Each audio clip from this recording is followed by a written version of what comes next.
The shadows are losing their grip on these lands. Shah can indeed be thwarted. Comforting to know. You wanted something?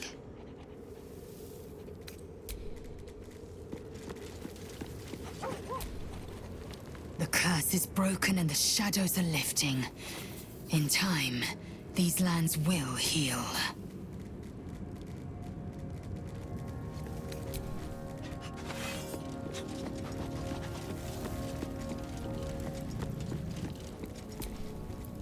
Thaniel rests well. He's healing very rapidly, now that Oliver has returned to him.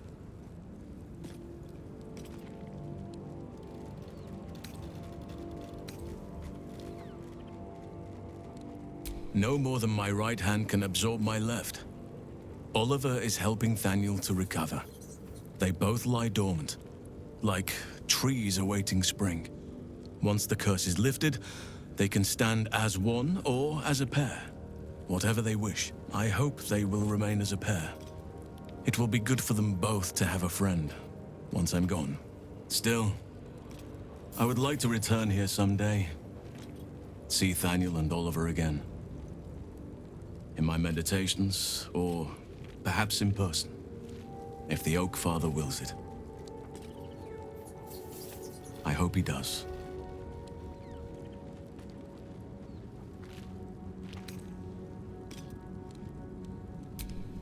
I can't say for certain, but we'll see it come to pass long before this place recedes behind us. Don't worry. All is at hand. We can depart whenever you're ready. I knew I could put my faith in you. If only we had met sooner.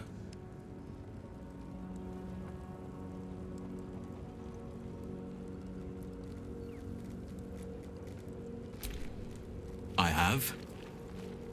But perhaps there is more that I want. Anyway, once the curse is lifted, nature can take its course without me. I belong at your side. And I'm glad to be had. Glad to be with you, I mean.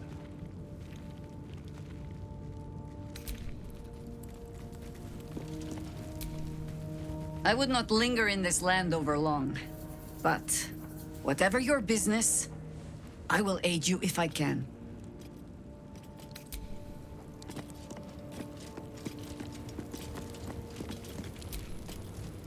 I, for one, will miss the Shadow Curse. For all the pain it caused us, it did at least obscure the incessant sun.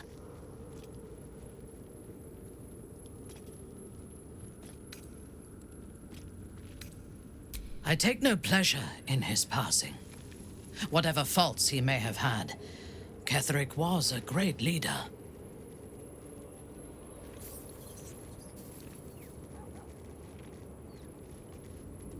Of course. He ruled Moonrise for centuries.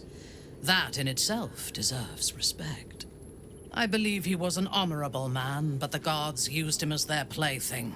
First, Shah and her sister, then the three behind the Absolute. I sympathize.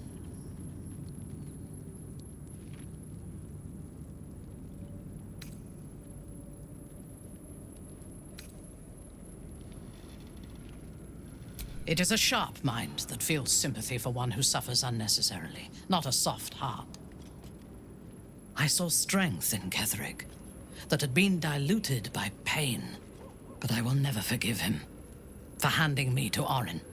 For that, I hope Merkel hollows out his bones and lets them be dust.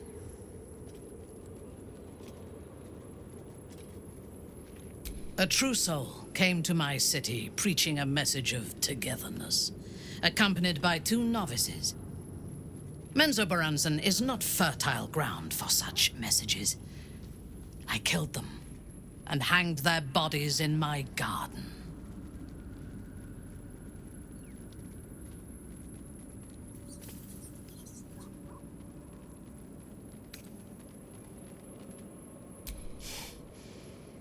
Recruited.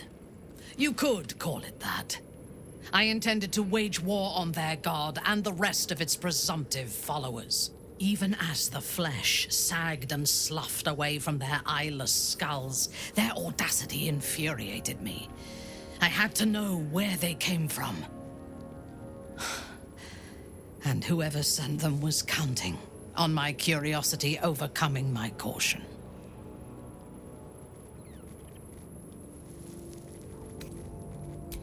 Indeed. A man you know all too well. General Ketheric Thorm.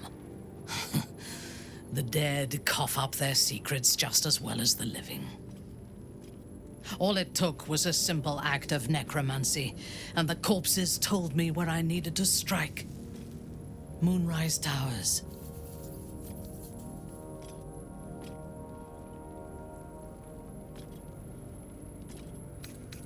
No.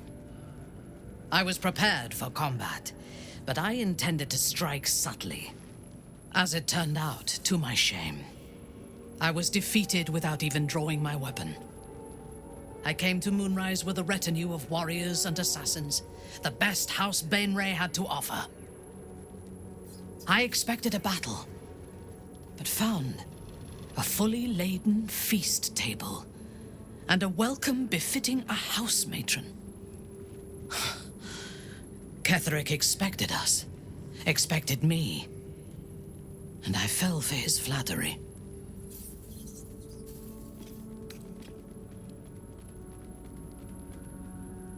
Perhaps I deserved what came after the welcome as well.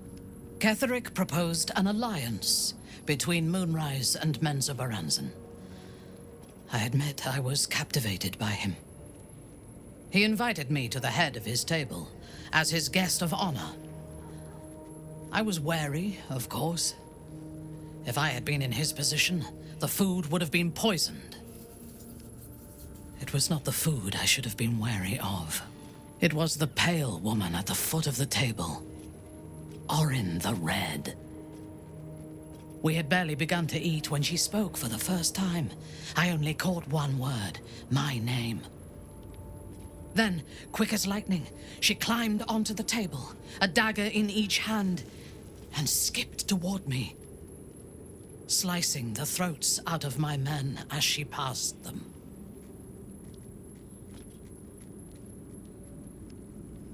Few things frighten me. Orin is one of them.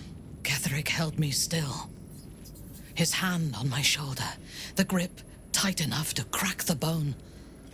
When Orin stood before me, she touched the dagger to my eye, drawing out a tear of blood.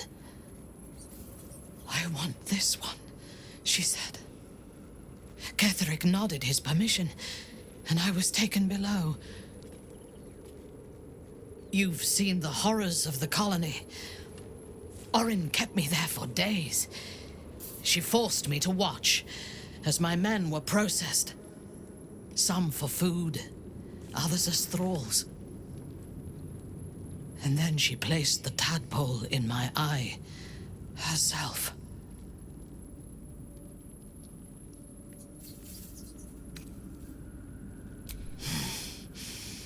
That is certain.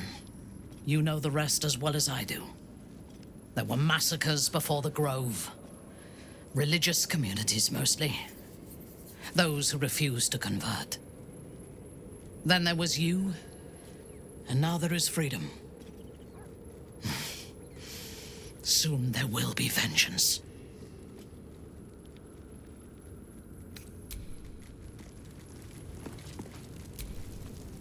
You did it. Ketheric Thorm is no more. The Shadow's grip is broken. Soon, the land shall heal.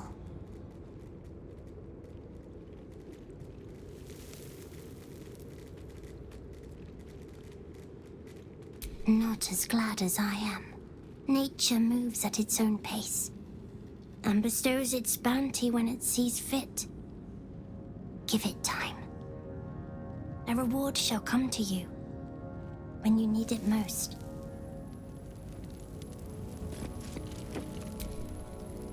I guess I can take care of myself. I mean, I've gotten this far.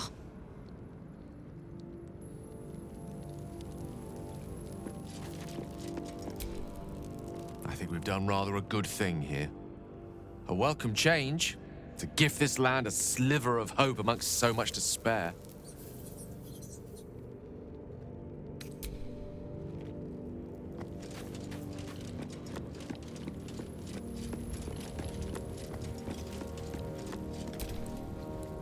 Wish we could stay and see what this place will be like without the shadows. I bet it's beautiful. No rest for the wicked, huh?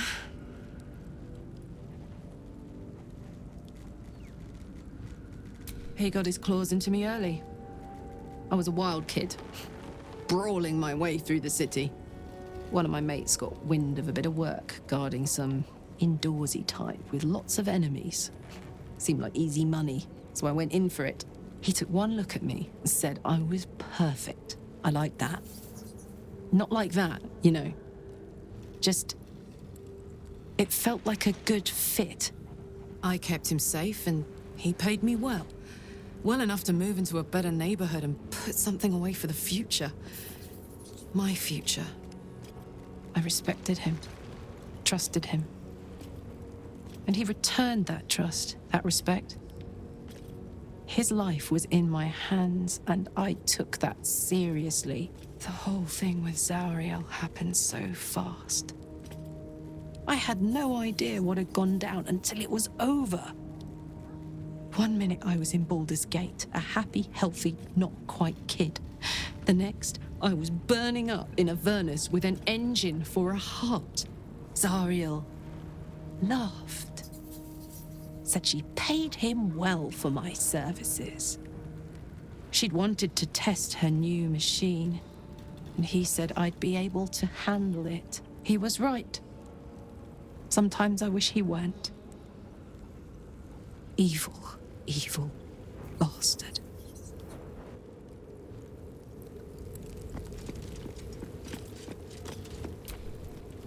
The shadows are lifted. Finally, we can breathe free.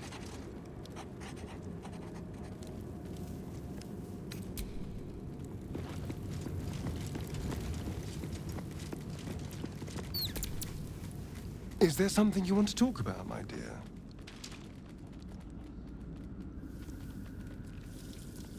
The thing that will decide my fate forevermore. Yes, it's been on my mind. Why? Well, in theory, it's simple. Destroy Cazador, stop ritual. That's assuming we want to stop the ritual. What? I've obviously thought about it. If I was the one who completed the ritual, I'd have such power. And I could walk in the sun without fear I'd turn into a mind flare.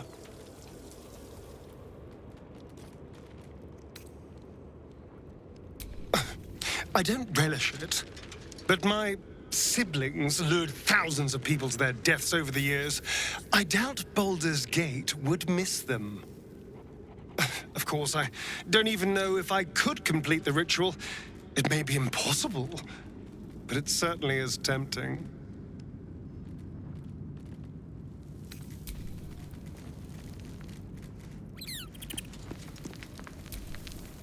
There you are. I have awaited your arrival with great anticipation. Come closer. Feel my voice rattle your bones as I proclaim our victory. Moon Maiden Selûne, hear me. Ketheric Thorm, traitor, apostle of Merkel, is dead at last. My mate, Most High. Darling Isabel is safe and well. Safe and well, and return to my embrace. Blessings upon the slayer of the Wicked One.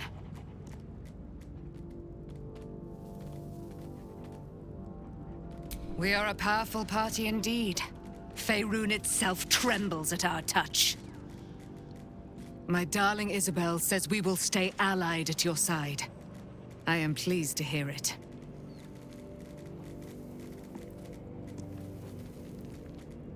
Pray, ask, and I will tell.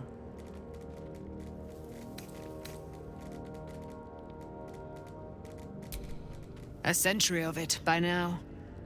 I loved her from the moment I beheld her sweet face. Her great, wise eyes. Her father Ketheric never did trust me. He did not fancy an immortal for his daughter's paramour. When she died, curse the day, the hour. We each of us mourned bitterly. But Ketheric's pain could be touched by no aid, no boundary. He turned to wretched Shah, the Lady of Loss, for relief. And she whispered into his ear, poisoning his mind. He and his loathsome advisor, Balthazar, lured me into the Shadowfell, claimed they'd found someone in need of my aid. There, they trapped me in their infernal cage. I was killed, murdered, made dead over and over and over by justiciars of every make and kind. I was reborn, for it is my nature. And Ketheric fed upon my immortality all the while. But lo, the brute is dead, and we live!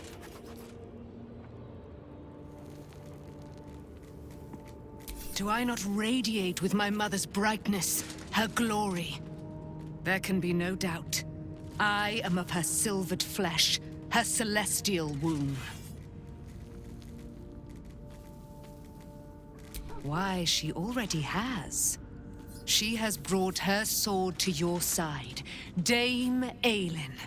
So mighty are her wonders, her great wisdom. Together, we will set this fair land free of tyranny and murder.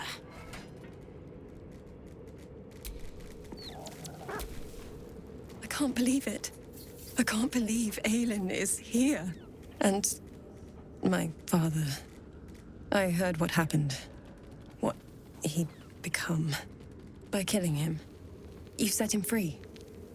You set Aelin free. And me.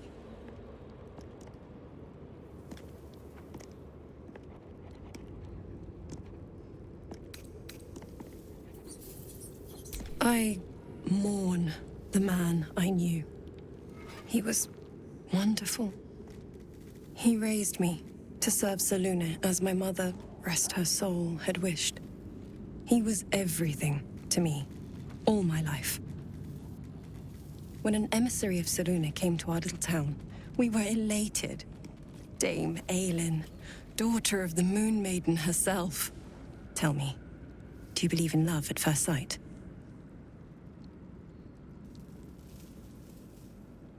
That's exactly it.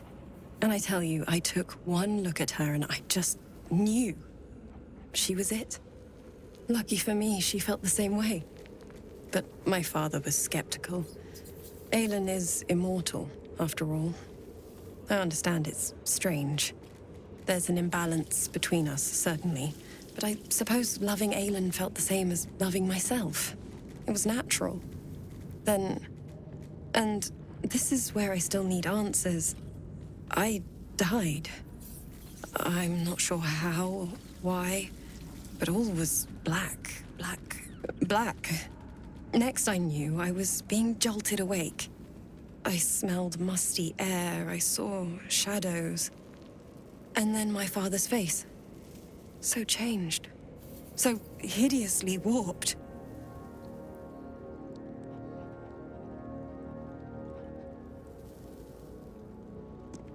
I didn't know that then, but I could see the change in him. He told me we'd be together now, said that Aelin was dead. I couldn't speak, could only run. I found last light within the shadows, made a shelter there, prayed my father wouldn't find me. By the time Jaheira came, I'd pieced together just enough to know I'd been dead 100 years. That my father was the source of the horrors plaguing this land, my home. I couldn't tell her who I was. I had to protect them, and myself, no matter what. It's all out in the open now, and with my father dead, I have nothing to fear. Except for Aelin. She needs healing, rest. I'm grateful for your help. Your friendship. I hope we won't intrude on your hospitality too long. But I'm grateful for a safe place to, well, just to be.